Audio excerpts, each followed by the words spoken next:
यार बिना watch along के मैच देखना बड़ा अजीब सा लगने लगा है आजकल। जब से मतलब यूट्यूब शुरू किया अपन ने, तब से हर एक प्रोबेबली हमने 2 या 3 मैचेस ही मिस किए होंगे अभी तक। बाकी सारे मैचेस हमने साथ बैठकर देखे हैं और कल पहली बार ऐसा हुआ कि मैंने इतनी शांति में मैच देखा है, क्योंकि अगर मैं चिल्लाता चिल्लूता तो होटल में मैं रुका हूँ, वहाँ से मुझे निकाल दिया जाता। तो जब गर्नाचो ने कमबैक करवाया है और वो सब हमने गोल स्कोर कर लिए, तो मैं ऐसे करके सेलिब्रेट कर रहा था। तो मुझे बड़ी याद आ रही थी यार अपने घर की कि कितना भी चिल्लाओ मम्मी पापा मारते नहीं हैं। नहीं, पापा तो खैर मारने के लिए आ जाते हैं, हाँ, लेकिन कल गोटे मुंह में तो थे भाई। बिल्कुल, मतलब मैं सर नोच रहा था अपना। मैं दीवार में 2-3 बार मुक्के मार लिए। इतना खराब first half, sideways passing, sideways passing, sideways passing. लग रहा था कि साला लास्ट ईयर के रेनियक की टाइम की फुटबॉल देख रहा हूँ मैं। और जो ओले के एंड डेज थे ना, जहाँ पर कोई आइडिया नहीं था किसी प्लेयर को कि करना क्या है, क्या हो रहा है, क्या नहीं हो रहा है, बिल्कुल वैसा माहौल चल रहा था। And I will be very honest, कल की परफॉर्मेंस फर्स्ट हाफ की आपको देखकर समझ में आ गया होगा कि क्यों नॉटिंघम फॉरेस्ट के अगेंस्ट भी फर्स्ट टीम स्क्वाड खिलाया, क्यों हर गेम में टेन हैग सेम प्लेयर्स यूज़ कर रहा है। क्योंकि आपके जो बेंच पे प्लेयर्स हैं या फिर जो आपका सेकेंड स्ट्रिंग स्क्वाड है, वो अच्छा नहीं है। और ये एक बार फिर कल प्रूव हो गया, क्योंकि देखो लिंडलॉफ और मैगवायर ने डिफेंस संभाल के ज़रूर रखा था, लेकिन दोनों के पास पेस नहीं है। दोनों on the turn very very slow हैं। उनमें से लिंडलॉफ का एरियल जो डुअल विनिंग परसेंटेज है वो काफ़ी ज़्यादा कम है। तो उस चीज़ की वजह से कल हम बहुत बार एक्सपोज हुए। And if it wasn't for David de Gea तो हम कल पहले हाफ के अंदर ही 2 गोल कंसीड कर जाते। एंड कल सोचो, एंटोनियो के 2 1v1 चांसेस डेविड डेहिया ने बहुत अच्छे से सेव किए हैं। एक बार बेनारामा का भी शॉट उन्होंने बहुत अच्छे से सेव किया था।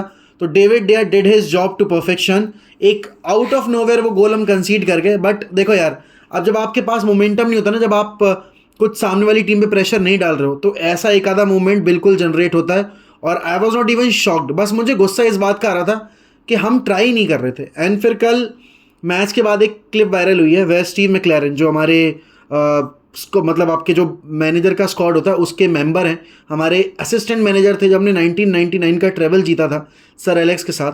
तो उन्होंने वो चीज़ बोली टेनेक को कि it was your mentality, you brought us back, it was you who made this happen, it was you who helped us in winning this game. और वो चीज़ सही है, क्योंकि आप देखो जितने भी टीम्स सक्सेसफुल रही हैं, चाहे आप लास्ट ईयर के रियल मैड्रिड को देखो, चाहे आप पेप के सब्स्टिट्यूशंस देखो, चाहे आप क्लॉप को देखो लास्ट ईयर तक, या फिर इस साल का आप टेन हैग का मैन मैनेजमेंट देखो, या फिर इन गेम मैनेजमेंट देखो, एक चीज़ बहुत कॉमन है कि इन मैनेजर्स को पता है कि इनको किस प्लेयर को इंट्रोड्यूस करके मैच का जो मोमेंटम है अपने तरफ शिफ्ट करना है।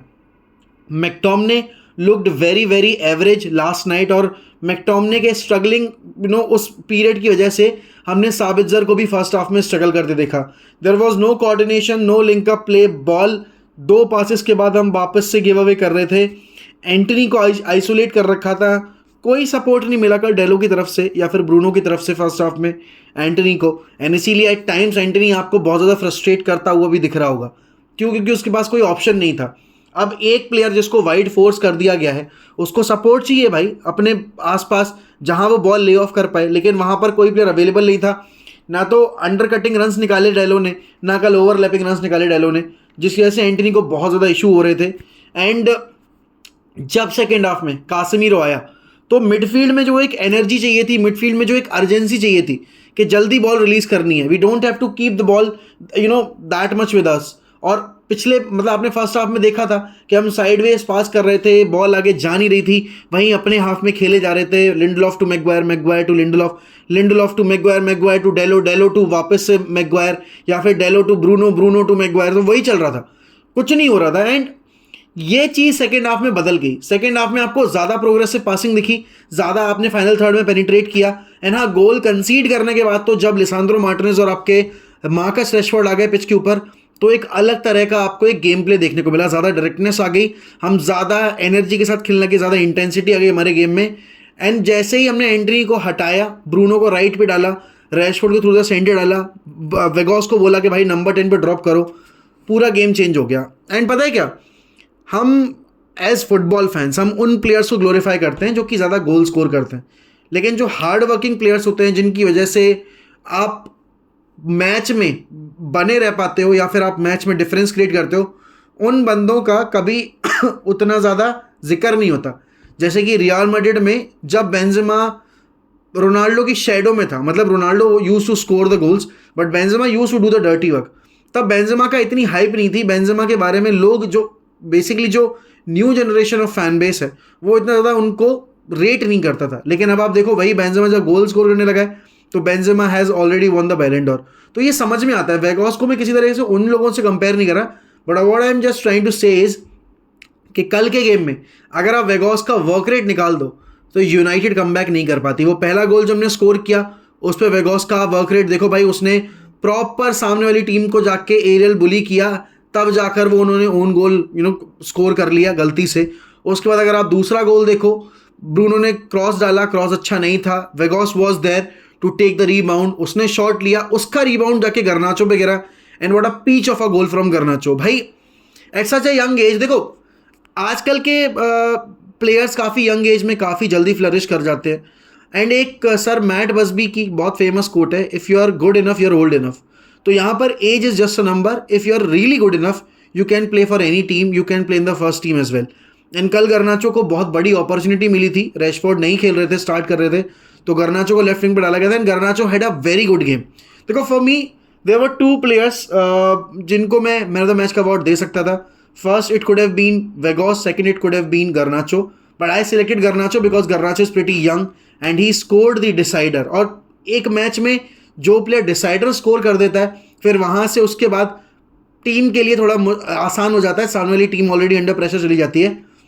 यहाँ पर वेगॉस का जो तीसरे गोल पे वर्क रेट था जिस पे फ्रेड ने गोल स्कोर किया, वो भी आप देखो कि ब्रूनो ने पास खेला तो वेगॉस was penetrating their backline and eventually उन्होंने उसको एरर करने पे फोर्स किया, फ्रेड ने वहाँ पर इंटरसेप्ट किया and then he scored the goal. Now Fred has scored equal number of goals as that of Chelsea since November 6।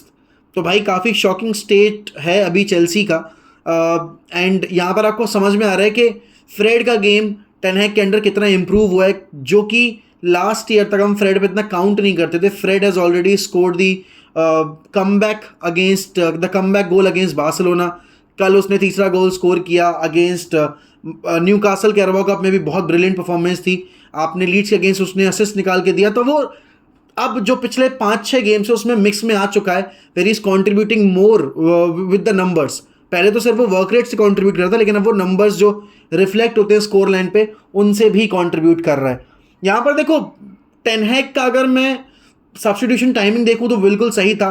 Half time पर McTominay was already on yellow, बाहर निकाला, कासेमीरो को डाला, थोड़ा मोमेंटम शिफ्ट हुआ, उसके बाद गोल कंसीड किया, तुरंत मार्कस रैशफोर्ड और लिसांड्रो मार्टिनेज को डाला एंड फिर उसके बाद हम सबको पता है भाई कि यूनाइटेड एक बार मोमेंटम गेन कर लेते तो गोल्स बहुत जल्दी जल्दी स्कोर कर रहे हैं टेन हैग के अंडर। चाहे आप मैन सिटी वाला गेम देखो, चाहे आप बार्सिलोना वाला गेम देखो, चाहे आप कैराबाओ कप का फाइनल देखो, चाहे आप कल का गेम देखो या फिर आप लीड्स वाला गेम देखो, तो यहाँ पर एक चीज़ तो तय है कि United are moving in the right direction. हम अगले राउंड में क्वालिफाई कर गए हैं, स्पर्स बाहर हो गई कंपटीशन से, तो एक और अच्छा ओपोनेंट जो कि एक अच्छा कंपटीशन दे सकता था आपको अगले राउंड में या फिर सेमीफाइनल वगैरह में, वो बाहर हो गया है। Now United have to play Fulham and यहाँ पर मैन सिटी को खेलना है आपकी बर्नली से। तो एक तरीके से आप कह सकते हो होम कमिंग है विंसेंट कंपनी की अपनी टीम के साथ। तो देखते हैं कैसा रहता है। Now United can if they may defeat Fulham तो they might face Man City और Brighton also in the semifinals. But हाँ काफ़ी टफ फिक्चर्स हैं क्योंकि आप लगातार FA कप में भी प्रीमियर लीग की टीम से ही भिड़ रहे हो, आपको इजी क्वेश्चन नहीं मिल रहा है। तो देखते हैं भाई क्या होता है। लेकिन आपके हिसाब से कल के मैच का माहौल कैसा था आपके लिए, और आपने मुझे मिस किया कि नहीं किया वो भी बताना, थोड़ा अच्छा लगता है सुन के यार। ऑल्सो कल के मैच का मैन ऑफ द मैच आपके लिए कौन था वो बताना कमेंट सेक्शन में। If you are new to this channel kindly subscribe to 1MUFC। With that I will take a leave. मिलते हैं अगली वीडियो में, तब तक के लिए goodbye, take care, up the fucking rest, glory Man United. As always we'll always keep the red flag flying high as Manchester United will never die.